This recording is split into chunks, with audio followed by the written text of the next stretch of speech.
সূরা ফাতিহা কিভাবে পড়লে আপনি 100% সুস্থ হয়ে যাবেন? পরীক্ষিত একটি আমল, মনে রাখবেন। সূরা ফাতিহা হচ্ছে শিফা ও মিন কুল্লি দা, সকল রোগের ঔষধ। বিশেষ করে আমরা অনেকে এটা জানি না, সূরা ফাতিহা কিন্তু একটা দোয়া, এটা আমরা অনেকেই জানি না। এটার নামই হচ্ছে দোয়া, সূরাতুল ফাতিহা। এটা হচ্ছে দোয়া, এটা উম্মুল কোরআন বলা হয়। মনে রাখবেন, কোরআনের ভিতরে কিন্তু শিফা রয়েছে। আল্লাহ তাআলা পবিত্র কোরআনুল কারীমের ভিতরে নিজেই বলে দিয়েছেন। 15 নম্বর পারা 9 নম্বর পৃষ্ঠার 2 নম্বর লাইন, সূরা বনী ইসরাঈলের 82 নম্বর আয়াতে আল্লাহ তাআলা বলছেন, ওয়া নুনাজ্জিলু মিনাল কুরআন মা হুয়া শিফাউন ওয়া রাহমাতুল লিল মুমিনিন। আমি আল্লাহ তাআলা মুমিনদের জন্য এই কোরআনটাকে রহমত স্বরূপ, শিফা স্বরূপ নাজিল করে দিয়েছি। বলেন সুবহানাল্লাহ। কেন ইমাজিদের আপনি কল্পনা করতে পারছেন? এই কোরআন কিন্তু আপনার জন্য শিফা। দুরারোগ্য ব্যাধি ডক্টররা বলে দিয়েছে যে আপনি আর কিছুদিন পরে দুনিয়া থেকে বিদায় নেবেন, তারাও এই আমলটি করে কিন্তু ফায়দা পেয়েছে। সুতরাং আপনি যদি আমলটি করতে পারেন, অবশ্যই আল্লাহর পক্ষ থেকে সাহায্য আসবে।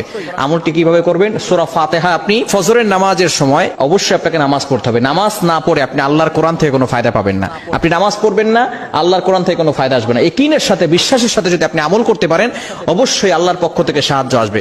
বিশেষ করে আপনি ফজরের নামাজের সময় 2 রাকাত সুন্নত, 2 রাকাত ফরজ, সুন্নতের পরে এবং ফরজের আগে মধ্যবর্তী সময়, এই সময়ে আপনি প্রথমে 11 বার দুরূদ শরীফ পড়বেন। দুরূদ শরীফ বিশেষ করে সর্বশ্রেষ্ঠ দুরূদ হচ্ছে দুরূদ ইব্রাহিম। এছাড়াও আপনি আল্লাহুম্মা সাল্লি আলা সাইয়্যিদিনা মুহাম্মদ এতটুকু পড়তে পারেন, অথবা সাল্লাল্লাহু আলাইহি সাল্লাম এটাও পড়তে পারেন। তবে সর্বশ্রেষ্ঠ দুরূদ দুরূদ ইব্রাহিম, এই দুরূদটা আপনি বেশি পড়ার চেষ্টা করবেন।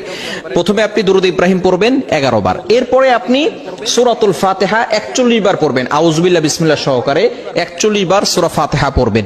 এরপরে আপনি আবারও 11 বার দুরূদ শরীফ পড়বেন। এরপর একটা পাত্রে ফু দিয়ে ওই পানিটা আপনি সব সময় খাবেন।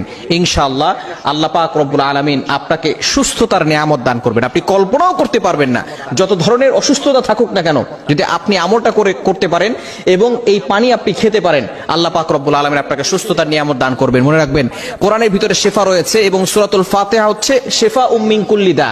মৃত্যু ছাড়া কিন্তু সকল রোগের ওষুধ আল্লাহ পাক রব্বুল আলামিন সূরাতুল ফাতিহার ভিতরে দিয়েছেন। অনেক ওষুধ খেয়েছেন, অনেক ডক্টর দেখিয়েছেন, অনেক মেডিসিন নিয়েছেন, অনেক থেরাপি নিয়েছেন। আপনি একবার কোরআনের আমল করে দেখেন, ইনশাআল্লাহ অবশ্যই আল্লাহর পক্ষ থেকে সাহায্য পাবেন। কেননা কোরআনের ভিতরে কিন্তু শিফা রয়েছে।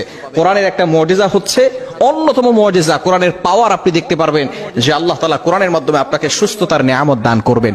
বিশেষ করে সূরাতুল ফাতিহা আমরা নামাজের ভিতরে পড়ি, অনেকে আমরা এর অর্থ জানি না। অর্থ জানলে কিন্তু নামাজের ভিতরে মনোযোগ বাড়বে।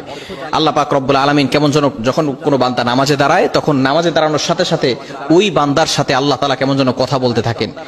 যখন বান্দা বলে আলহামদুলিল্লাহি রাব্বিল আলামিন, all praise is due to Allah, সমস্ত প্রশংসা একমাত্র আল্লাহর জন্য, সাথে সাথে আল্লাহ তাআলা বলছেন হামিদানি আবদি, my servant is praising me, আমার বান্দা আমার প্রশংসা করেছে। বলেন সুবহানাল্লাহ।